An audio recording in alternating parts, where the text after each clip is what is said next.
Hi collective, ito na yung hinihintay mo na reading po. Ito po ay para sa collective reading natin ngayon, no? At kung ano lang yung makikita natin o magre-resonate sa inyo, yun po ay para sa inyo, ha?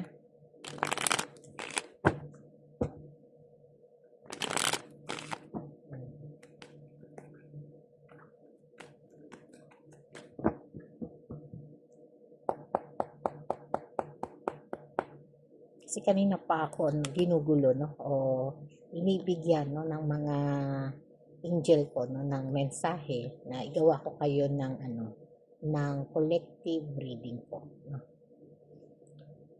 Kasi po dito, no, sa mga card natin, medyo magulo. Medyo magulo o hindi ka masyadong makapagdesisyon, no? Kung may mga pinagdadaanan ka, no, na talagang may tao na medyo nagbibigay sa'yo, no, ng sakit ng ulo o mga parang hindi mo pwedeng pagkatiwalaan, no? Kaya ngayon parang imbalance po, no, yung emosyon, yung isipan, no. At dahil po diyan hindi ka makapokus, no, sa iyong mga gawain, no? Tulad ng pagtatrabaho na madalas po, no, ay parang lutang, no, ang isipan mo at mas madali ka pong nalilito, no. Kaya medyo nagkakaroon po, no, ng kapalpakan o sabihin na natin, no, na madalas nasisita ka, na pagsasabihan ka na kailangan mong mag-focus. Kasi dito po, no, parang napakarami pong mga pumapasok sa isipan mo na mga dahilan, no, para ikaw ay mag-alala, no, dito sa connection ng person mo. No? At dahil po dyan, no, kasi bigla kasing nagkaroon po ng pagbabago, no, sa connection ng ninyo ng person mo na dati naman ay maganda naman o tapat po sa iyo, no, yung person mo na hindi po siya nagtatabi o nagtatago, no, ng emosyon sa iyo. Parang lahat alam mo, no, sa buhay niya, no, pag umaalis siya ng bahay niyo o hindi siya nakakatawag, nagpapaliwanag siya sa iyo, no? Kaya iyon po ay nagbibigay sa iyo ng kapayapaan ng isip, no? O mas okay sa iyo na talagang nararamdaman mo yung pagmamahal, no? Kaya masaya ka po sa panahon na yon, no? Pero ito po yung Two of Swords, no, na nagpapakita po na bigla pong nagbago, no? Parang dumating sa panahon na hindi ka na nagtitiwala sa kanya, hindi ka na po nagkaroon po, no, ng tiwala sa kanya dahil dalawang beses mo na siyang parang nagkaroon ng issue sa'yo, no? Parang nahuli mo siya na may kachat siya, no? Parang nahuli mo siya o itinago niya yung phone niya, no? Nung time na yon, no? Kaya medyo kahina-hinala po yung kanyang mga galaw, no? Kaya sabi po ng The Empress, no, ito yung emosyon na binigyan ng second chance, no? Binigyan mo siya ng second chance ng time na yon, no? Pero sabi nga ng The Empress, no, ito yung emosyon na parang napabayaan yan. Napabayaan niya yung masayang relasyon, masayang connection yon, no? Na lumipas po yung mga araw at yung mga buwan na hindi na niya napansin, no? Na masyado na o lumabis na po yung layo o pagbabago sa relasyon ninyo o sa koneksyon o sa takbo ng buhay ninyo, no? Kaya dumating din po, no, sa Five of Pentacles na talagang nakaramdam ka, no, na parang feeling mo naglaho po o nagbago po yung pagmamahal o pakikitungo niya sa iyo, no? Na lahat naman po, no, ay ibinigay mo sa kanya, no, na halos pagdating din po sa financial eh sinusuportahan mo siya o tinutulungan mo siya. Pero ngayon, no, ay nagdadala na po ng stress na halos nauubusan ka na po ng financial ngayon, no? Dahil nga ibinibigay mo sa kanya, pero yung pagbibigay mo sa kanya, no, parang hindi na po niya nabibigyan, no, na-isolate ka na doon sa panahon na yon, no? At kaya dumating sa panahon sa Eight of Cups, doon mo na feel, no, na parang gusto mo na lang, no, mag-move on o makipaghiwalay, no, o hanapin kung saan ka mas magiging masaya, no? Pero hanggang ngayon po, no, litong-lito ka pa, no? Litong-lito ka pa sa emosyon na nararamdaman mo ngayon, no? Sabi nga po ng Page of Swords, no? Parang marami ka pong tanong, no, sa isipan mo, marami pang umuugnay, no, diyan sa puso mo. Na sinasabi nga po dito ng Page of Swords, no, na habang tumatagal, no, parang yung misunderstanding ninyo at yung mga bagay na hindi niya pagsasabi sa iyo ng totoo, no, o pagtatago niya, ultimo ang sweldo niya, no, ay kinukupit niya pa, no. Kaya dito parang sumasama ang loob mo at nanghihinala ka na baka meron siyang iba, no? Dahil may nababalitaan ka po o napapansin ka sa kanya, no? Kaya ito po ay madalas mong pinag-aaralan o binibigyan mo po, no, ng talagang sobrang pagsiselos, no? Talagang dumadating ka na sa panahon na mataas na po yung pagsiselos mo o parang unrealistic na po yung emosyon na ibinabato mo sa kanya dahil nga po doon sa mga kilos niya na parang baliwala, no? Parang ang laki po ng pinagbago niya. Sabi ng Eight of Wands, no, dito po ay nagkakagulo kayo o mas madalas po, no, na nagagalit pa siya, no, pagka kayo po o ikaw po ay nagsasabi sa kanya, no. Parang andoon po yung miscommunication palagi, no, sa connection nyo. Pagka nagsasabi ka sa kanya ng mga bagay o ng sitwasyon na sasabihin mo sa kanya, no, parang bigla agad siyang nagagalit, no? Bigla agad siyang nagiging defensive sa emosyon niya, no? Kaya dito po, no, parang napapaisip ka talaga ng malalim, no? Ano po ba ang nangyari, no? Ano ba ang mga nililihim niya ngayon na hindi mo alam, no? Kasi kahit sa financial po napakabigat po, no, ng pagbabago niya, no? At pinapakita talagang andoon yung pagtatalo, no? At madalas po, no, pag natutulog kayo, parang nagkakatalikuran na kayo. Nawala na yung dati, ha? Wala na yung dati na nagbibigayan kayo, nagiging tapat, no, sa inyong pinansyal, no? Parang andun yung suporta sa bawat isa, no? At pag nag-grocery kayo, halos magkasama pa kayo, no?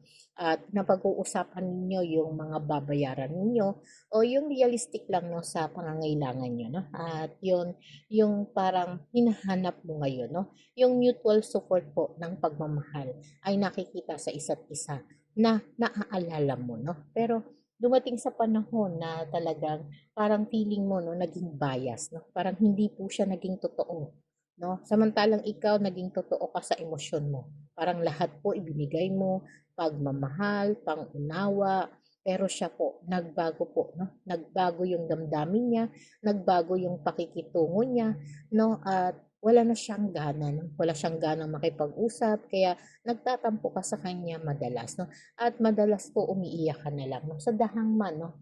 Kasi sinasabi po dito sa dahangman, no, na talagang nag-breakdown po ang isip mo madalas, no? Na umiiyak ka na lang kahit nakatalikod siya, no, nakatalikod ka. Parang wala na po kayong pakialaman sa isa't isa. At yung oras po, no, parang feeling mo, magsasayang ka lang ng oras kapag kinausap mo siya, no? At iyon yung dahilan, no, parang pati sa sarili mo, no, ay nagkakaroon ka rin ng mga tanong, no, na dapat ay ganito dapat siya, no, ganito dapat siya, no. Marami ka na pong hinahanap dito sa connection ninyo, no.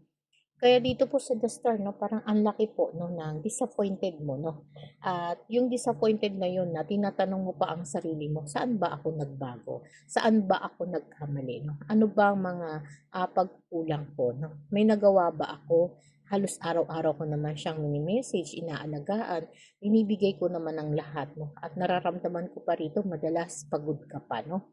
Madalas pagod ka pa, no? At sa Wheel of Fortune, ang laki po ng naging tsansa ninyo, no, na magkaroon po, no, ng masayang buhay sana, no. Dahil ikaw po ay naging tapat sa kanya, no, pero ang sinukli niya po sa kayo, no, puro kasinungalingan, no, at pagtatago ng pinansyal, no, na hindi mo nararamdaman, no, na meron na po siyang parang kinakausap, dinidate, no, sinisipingan na iba. Kaya dito po, no, parang nagkaroon po ng reflection sa Eight of Wands, no?